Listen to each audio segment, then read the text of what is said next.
ঈদুল আজহার 3 দিন 10, 11, 12 জিলহজ, কোরবানির ওই 3 দিন মানে আমনে সহজে বৃহস্পতিবার, তো বৃহস্পতিবার ফজরের ওয়াক্ত থেকে শুরু করে শুক্র শনিবার মাগরিবের ওয়াক্ত পর্যন্ত এই সময়ের ভিতরে যার কাছে 52.5 ভরি রূপার দাম সমপরিমাণ মূল্য টাকা, অতিরিক্ত সম্পদ, ব্যবসার পণ্য, যার কাছে প্রয়োজনের অতিরিক্ত আসবাব আছে, যার তার উপরেই কোরবানি ওয়াজিব। এখন 52.5 ভরি রূপার দাম এই বছরের স্বাভাবিক হিসাব হইল 1,78,500 টাকা। আরেকটু বেশি রেটের হইলে 1,90,000 টাকা।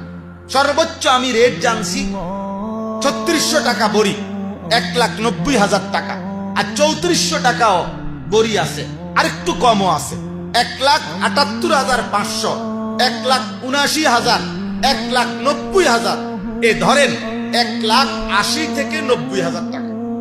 এই টাকাটা এখন আপনারা বলেন, 1 নাম্বার, ওই বিদেশে যেই ছেলেটা আজকে 2-3 বছর যাবত বিদেশ করে এই কোরবানির ওই 3 দিন বাড়িতে যে টাকা 30,000 পাঠাইছিল, এটা তো সে বছরের বিভিন্ন সময়ে টাকা পাঠায়, তো এবারও পাঠাইছে বাড়িতে, মা বাবার খেদমত করতে হবে না, তার তো টাকা দিছে, কিন্তু তার কাছে ওই 3 দিনে কোরবানির সময়টাতে তার নিকটে ভিন্নভাবে 1,80,000 টাকার মতো টাকা জমা তার নাই। কথা বলেন না কেন? তো তাহলে তার উপরে কোরবানি ওয়াজিব কিনা? তো তার কোরবানি করুন।